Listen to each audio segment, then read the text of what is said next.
Good morning, team. Thank you so much for jumping on this call. Episode number 236. And it's called The Talking Points Heading into the Summer of 2024.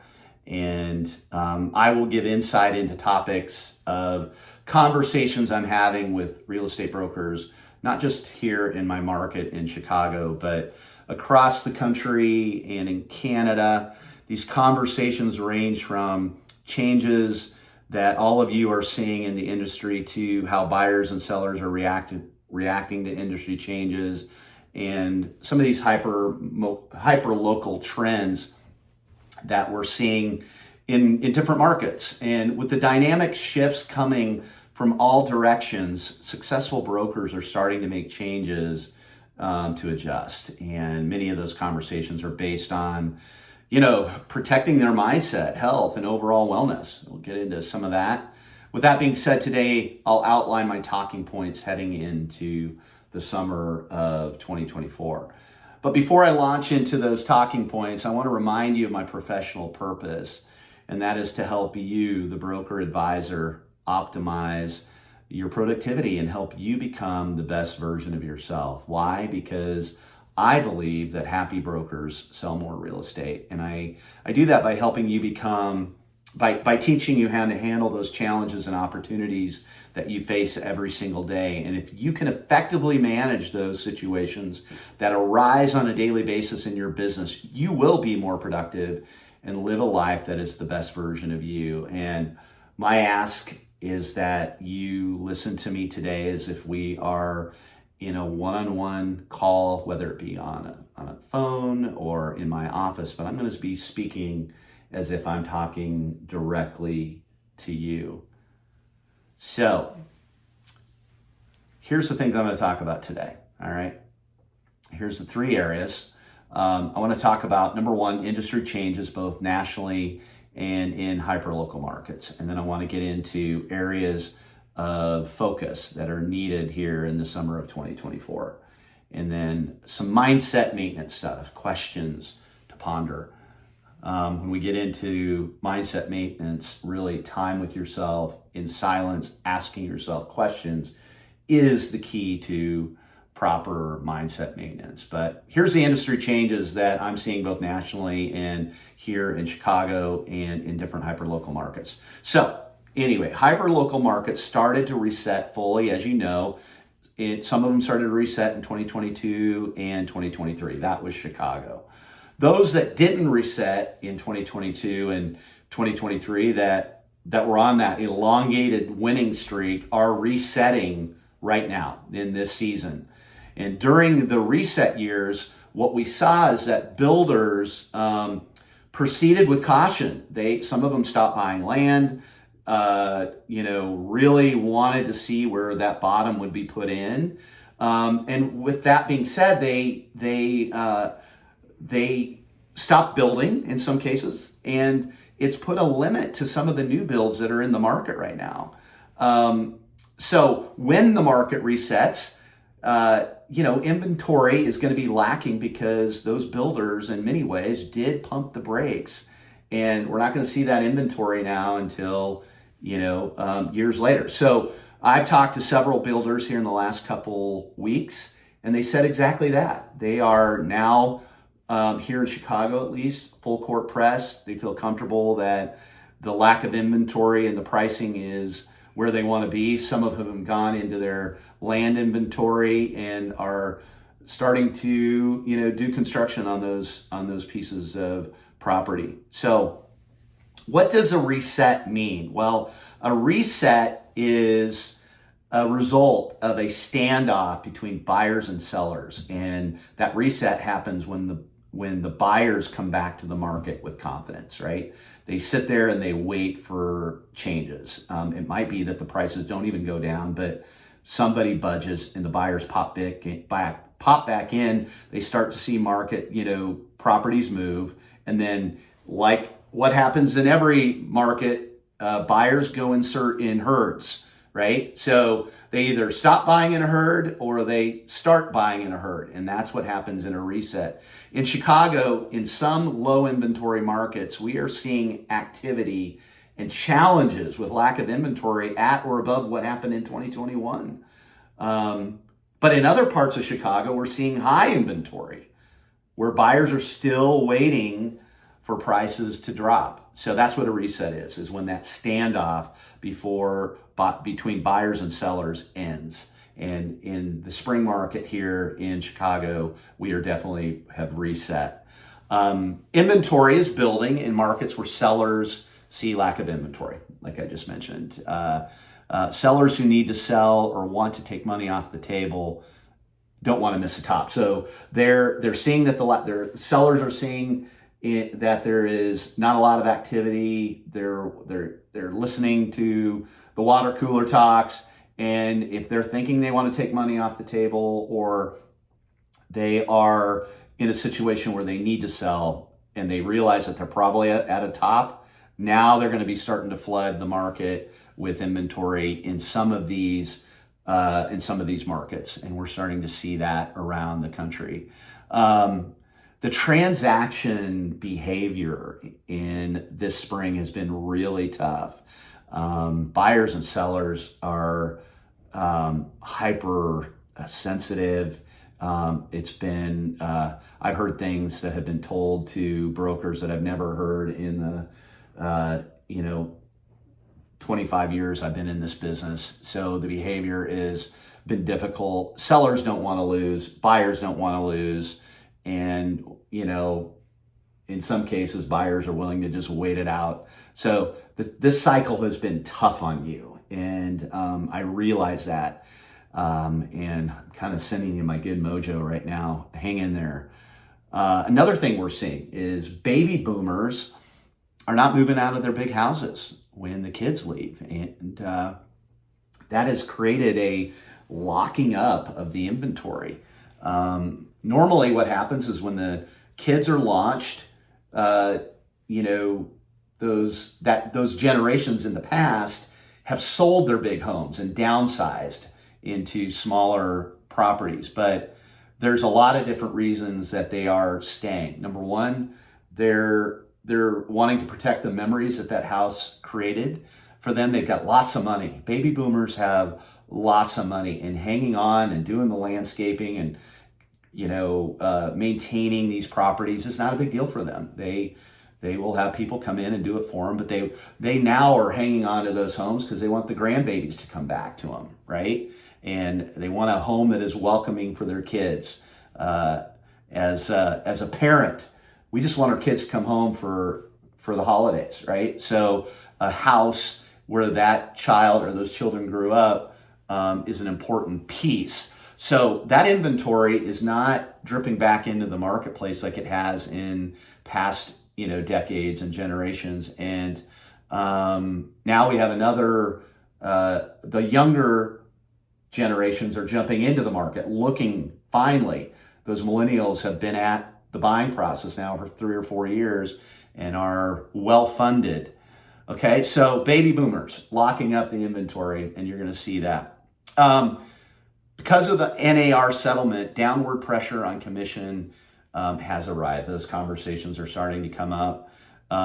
Really moving brokers in two completely, different camps, which they've always kind of been in, but that line is starting to be very, very clear. One group of those clients are really focused on fees, and they're looking for that one thing only.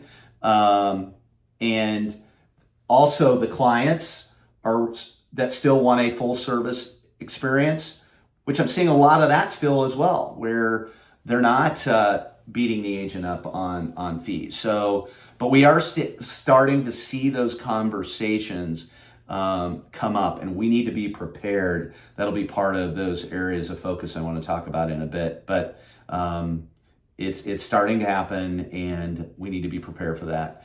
Brokerages, because of it, are going to be under extreme pressure, especially those that are yet to settle.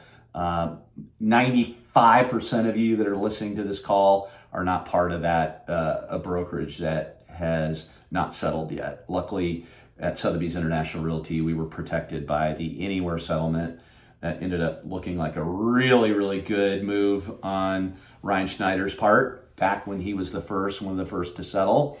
And it's going to be interesting over the next 12 months to see what happens there. Based on many predictions, the number of brokers in our market are going to decrease, right? We're already seeing, based on the numbers I saw here in Chicago, that it got to a peak of about 33,000 brokers. The last number that I saw was about 27,000. So, but we just went through a renewal period. I think there's quite a few people that did not renew, but that's a 20%, right? About a 20% decrease based on the numbers that I've just seen here recently. So where should you be focusing?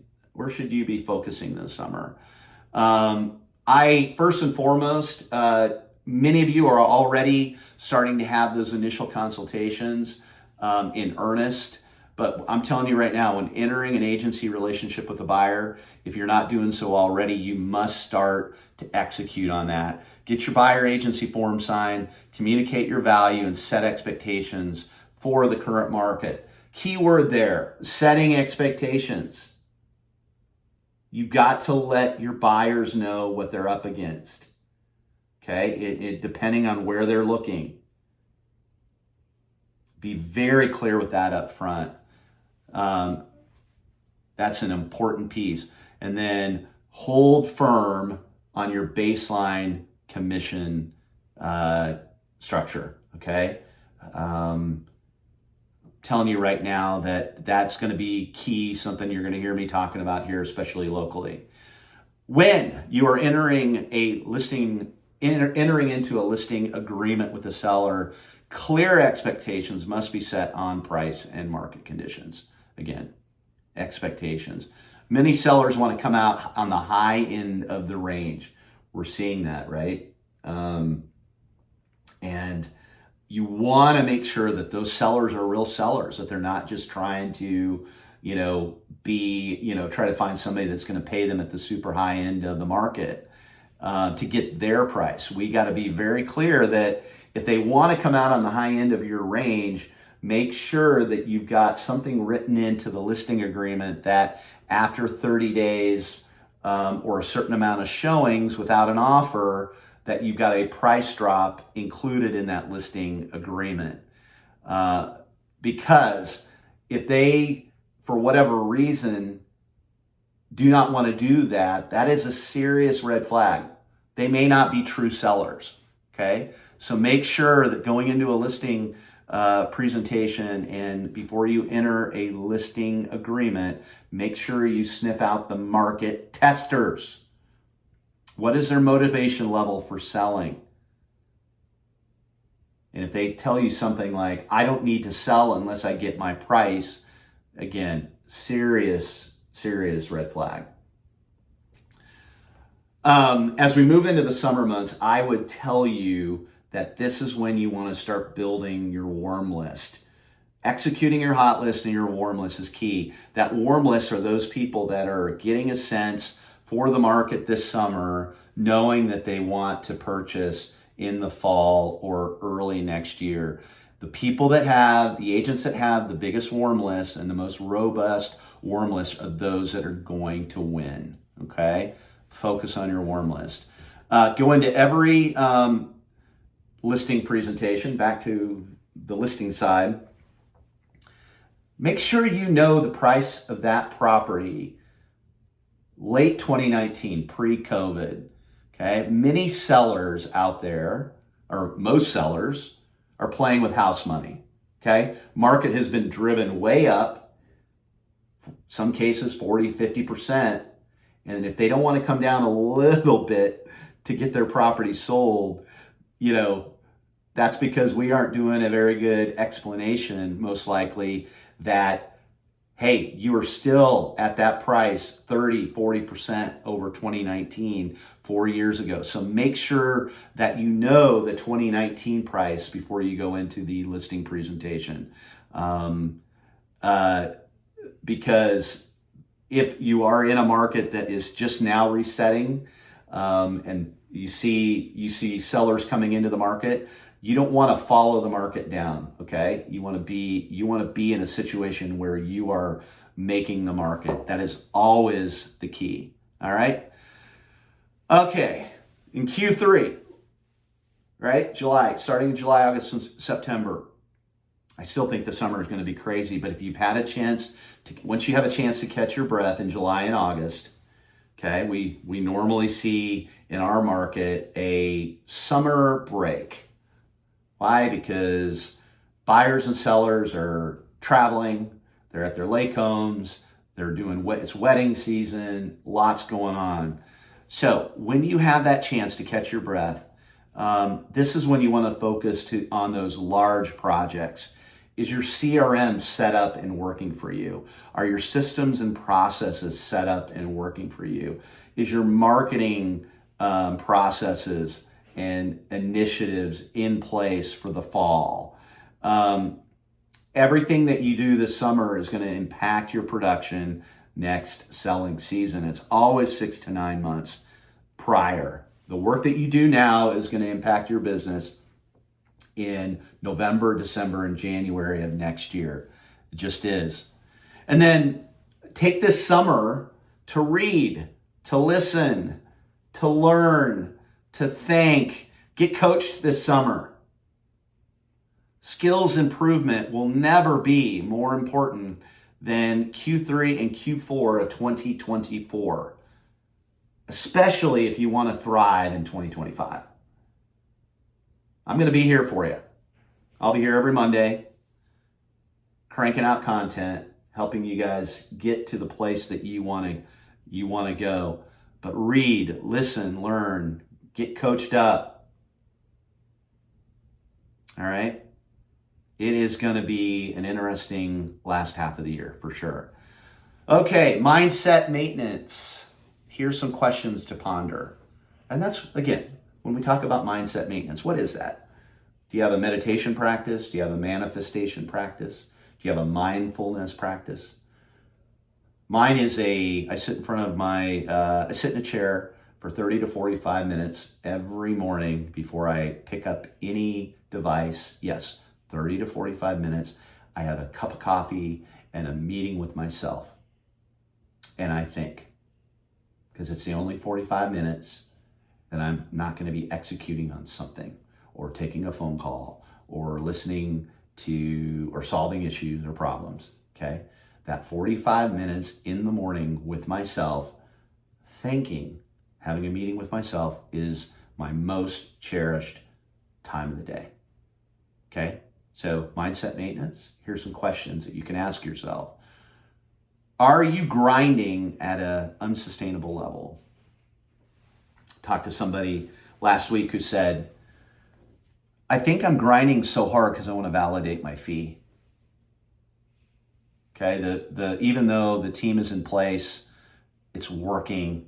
I think some people trend towards really, really grinding to validate something, or they just don't have a business set up and they have to grind because it's not created. But are you grinding at an unsustainable level? And what is it that you're going to do about it? How are you going to pivot? Do you need to get better? Or do you need to have a little bit of a mindset shift? We doing things you don't need to do? Are you working smart? Are you reinventing the wheel every single time?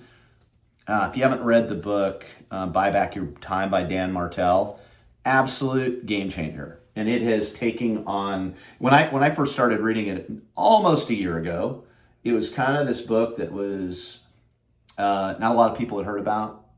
And now we are seeing it everywhere. Dan Martell's doing a lot of interviews, and it's a really great book. Buy Back Your Time by Dan Martell. How are you doing on your health and wellness goals? How are you doing on your health and wellness goals? This can take a back seat, right? During the spring. Did you say yes to a client that you know should have been a hell no? Did you say yes to a client that should have been a hell no? What are your boundaries? Did you build any travel over the last 4 months? What is scheduled on your calendar for the summer? Your body needs rest, or else the wheels will come off. Yep, that's a tough one for some people. What are your boundaries in that area? What expectations have you set for yourself? Right? My advice is to go into every deal knowing that it's going to be challenging. In the market that we're in right now, with how people are behaving and the trust level between people is at a low that we haven't seen since the 60s. These deals are going to be hard. They're going to be challenging, and go into it realizing that. That's why we get paid what we get paid, right? Very few people can do what you guys do. Very few people. And if a deal goes well and it's collaborative and everybody plays nice, I think in this market, that's gravy. Why do we question ourselves when a transaction is tough, that we did something wrong? Why do we do that? Again, there's a reason why you guys get paid what you get paid, and you deserve it. You've earned every cent of it. Every cent. We've got a Memorial weekend coming up, and my wish for you is that you'll be able to take some time to think. Thinking in silence is so underrated. There will be many questions you'll need to answer this summer. The month of May in most markets is full of so many emotions as the rubber meets the road every single day. I'll address a lot of these talking points in more detail this summer on my Monday Morning Pep Talks. Meanwhile, I want you to take a breath. Take a breath. The weather is improving for those of us in the upper half of the United States and Canada, so it's a perfect time for you to try to do your own little reset and prepare yourself for so many good things to come. Real estate brokers are resilient, and you've gotten this far into the episode, so that means you're interested in your own personal growth and your professional growth. You'll be ready. You'll be ready. Have a great holiday weekend, team. If you want to get this transcript in an email format, just visit my Instagram at askjimmiller, or send me an email at askjimmiller@gmail.com. I'll get you on the list. Thank you, everybody. Have a wonderful, wonderful week. Bye.